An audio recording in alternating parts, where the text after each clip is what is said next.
आज हम जिन प्रश्नों के साथ आप लोग के सामने आए हैं वो क्वेश्चन बहुत इंपॉर्टेंट हैं और वो हर एग्ज़ाम में कहीं ना कहीं किसी न किसी रूप में आपको मिल जाएंगे।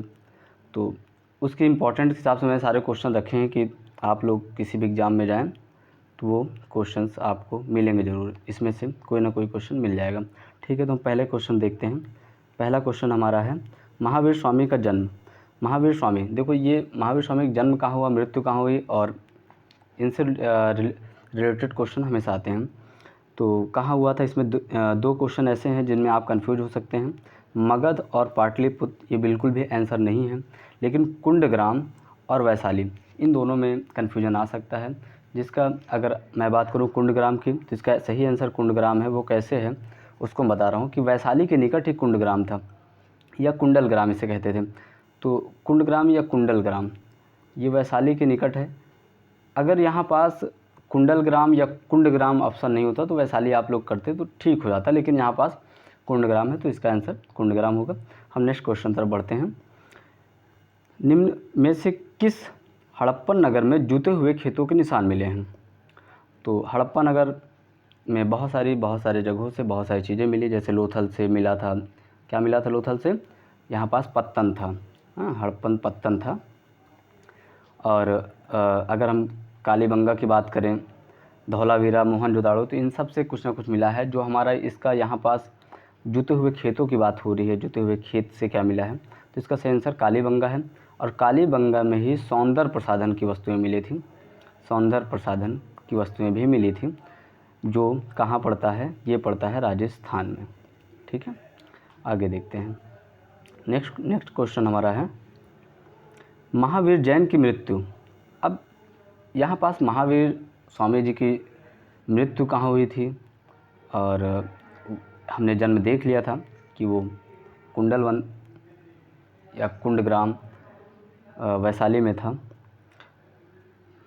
अब यहाँ पास हम उनकी मृत्यु को देखेंगे। सांची बिल्कुल नहीं हो सकता है, समस्तीपुर भी नहीं है, राजगीर भी नहीं है, इसका सही आंसर पावापुरी। ठीक है, नेक्स्ट क्वेश्चन देखते हैं।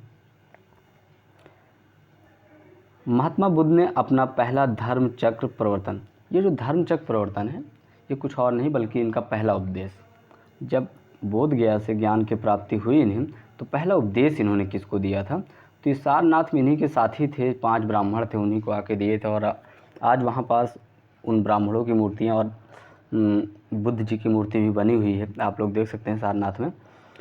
तो इन्होंने पहला जो धर्मचक्र प्रवर्तन अपना उपदेश, पहला उपदेश दिया कहें तो वो सारनाथ में दिए थे। ठीक है, नेक्स्ट क्वेश्चन की तरफ देखते हैं। महात्मा बुद्ध का महापरिनिर्वाण कहाँ हुआ था? निर्वाण और महापरिनिर्वाण दोनों चीज़ें अलग अलग हैं। निर्वाण, अगर निर्वाण पूछा जाए निर्वाण कहाँ हुआ था तो ये उनके ज्ञान की प्राप्ति संबंधित है, जो बोध गया में हुआ था। उनके ज्ञान की प्राप्ति कहाँ हुई थी? वो हुई थी बोध गया में।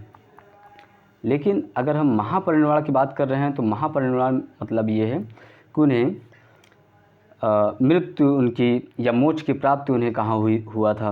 लुम्बिनी में उनका जन्म हुआ था, बोध गया में उन्हें ज्ञान की प्राप्ति हुई, और कुशीनगर में उन्हें महापरिनिर्वाण हुआ था। ठीक है, और अगले क्वेश्चन सब देखते हैं हम। नेक्स्ट क्वेश्चन हमारा क्या है? विश्व का पहला गणतंत्र वैशाली में किसके द्वारा स्थापित किया गया? तो विश्व का पहला गणतंत्र, ये क्वेश्चन थोड़ा सा ध्यान देने की बात है, विश्व की बात कर रहा है, थोड़ा इम्पोर्टेंट भी है कि गणतंत्र जो आज हमारा देश गणतंत्र और लोकतंत्र दोनों हैं, तो गणतंत्र जो पहला था वो कौन सा था? नंद वंश ऐसा नहीं था, गुप्त वंश भी ऐसा नहीं था, मौर्य भी ऐसा नहीं था। मतलब ये बाद में रहे, कैसे रहे ये अलग बात है, लेकिन पहले की बात अगर हम करते हैं तो पहला हमारा था लिच्छवी। ठीक है, तो इसका हमारा सही आंसर हो जाएगा लिच्छवी। ठीक है, नेक्स्ट क्वेश्चन देखते हैं। आजीवक संप्रदाय के संस्थापक कौन थे? देखो आजीवक जो है इसके जो संस्थापक है, पहले आपको बता दूं, ये मक्खली गोसाल हैं। और ये मक्खली गोसाल थे कौन? ये जैन जो महावीर स्वामी थे उन्हीं के एक शिष्य थे, जिनमें मतभेद हो गया। ठीक है, और मतभेद के कारण वो यहाँ से यानी कि जैन धर्म से निकले और फिर एक नए धर्म का, संप्रदाय का, धर्म का स्थापना किया, जिसे आजीवक संप्रदाय के नाम से हम जानते हैं। तो इसके सही आंसर मक्खली गोसाल हैं। नेक्स्ट क्वेश्चन देखते हैं हम। अजातशत्रु के वंश का क्या नाम है? सबसे पहला वंश की अगर हम बात करते हैं महाभारत के अनुसार तो दूसरा है, लेकिन अगर हम बुद्ध के जो बौद्ध किताबें हैं, ग्रंथ हैं, उनके हिसाब से देखते हैं तो सबसे पुराना जो वंश था उसमें से अजातशत्रु बिंबिसार हुए थे। और अजातशत्रु के बारे में जैसे जानते होगे कि ये बिंबिसार जो है इनके पिता थे, बिंबिसार। और इनकी ऐसा भी कहा जाता है कि इनकी हत्या कर दिए थे। और ये दोनों लोग हर्यक वंश से संबंधित थे। अगला क्वेश्चन है हमारा, मेगस्थनीज की पुस्तक का नाम क्या था? थोड़ी सी हम बात कर लेते हैं मेगस्थनीज के बारे में। मेगस्थनीज कौन थे? एक्चुअली ये सेलुकस निकेटर का दूत था जो चंद्रगुप्त मौर्य के शासनकाल में भारत आया था। और इसकी जो पुस्तक थी, जो पूछा गया क्वेश्चन कि इसकी पुस्तक का क्या नाम था, तो इसकी पुस्तक का नाम था इंडिका। और इंडिका अब तो वो नहीं है, लेकिन उसके द्वारा जो बुक्स में और सारे लेखक उसका रेफरेंस दिए हैं तो उसके पता चलता है कि वो किसकी पुस्तक थी और उसमें क्या था। ठीक है, अगले क्वेश्चन तरफ हम बढ़ते हैं। नेक्स्ट क्वेश्चन हमारा है, अंतिम मौर्य सम्राट कौन था?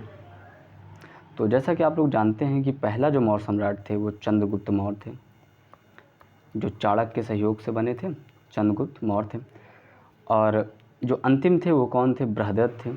इसे ही जो शुंग वंश के शासक थे, पुष्यमित्र शुंग, जो शुंग वंश के संस्थापक हैं पुष्यमित्र शुंग, उन्होंने इनकी हत्या कर दिया था और हत्या करके एक नए वंश की स्थापना किया जिसे हम शुंग वंश के नाम से जानते थे।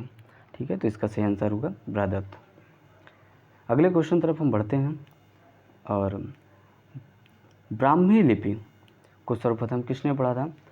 एक्चुअली ब्राह्मी लिपि जो थी ना, वो अशोक के जो शिलालेख थे वो प्राकृत भाषा या खरोष्ठी भाषा में, और उनकी लिपि जो होती थी वो ब्राह्मी लिपि होती थी। ठीक है, ये बात ध्यान देना है कि वो संस्कृत में नहीं लिखते थे, वो ब्राह्मी में लिखते थे। लेकिन इसे सबसे पहले उन शिलालेखों को पढ़ा किसने? क्वेश्चन हमारा है सर्वप्रथम किसने पढ़ा। तो आप लोग सब जानते होंगे, ये क्वेश्चन आसान है, लेकिन ऐसे क्वेश्चन गलत होते हैं तब दिक्कत आती है कि कंपटीशन से आप बाहर हो जाते हैं। यहाँ पर जेम्स प्रिंसेस हैं। और अगले क्वेश्चन तब हम देखते हैं। नेक्स्ट क्वेश्चन है हमारा, कल्हड़ की पुस्तक। ये क्वेश्चन कई बार हर एग्जाम में पूछे जाते हैं ऐसे क्वेश्चन, और बहुत ही बारीक से ध्यान देना है आपको कि ये क्वेश्चन बिल्कुल नहीं गलत होना चाहिए। इनके ऑप्शन ऐसे होते हैं कि आप कंफ्यूज हो सकते हैं, लेकिन इसका सही आंसर जो हमारा अर्थशास्त्र, आपको पता है चाणक्य की थी। ठीक है, चाणक्य की अर्थशास्त्र थी। और इंडिका मेगस्थनीज के मैंने पहले बता दिया, पुराण वगैरह तो ही है। यहाँ इसका सही आंसर राजतरंगिणी है। तो राजतरंगिणी कल्हड़ के द्वारा लिखी गई पुस्तक थी।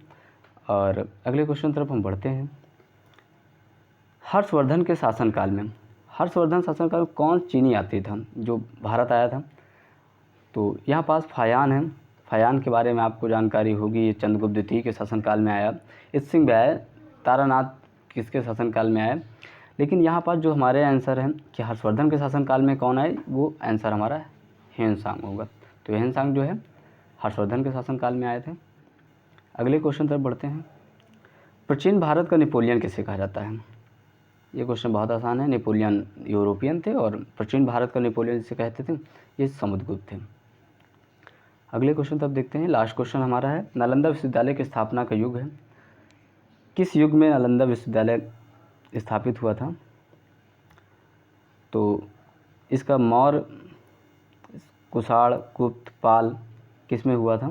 तो इसका सही आंसर हो जाएगा गुप्त। जो कुमारगुप्त थे, कुमारगुप्त, इन्होंने स्थापना किया नालंदा विश्वविद्यालय के। और जो बख्तियार खिलजी थे उन्होंने इसे डिस्ट्रॉय कर दिया, बर्बाद कर दिया था।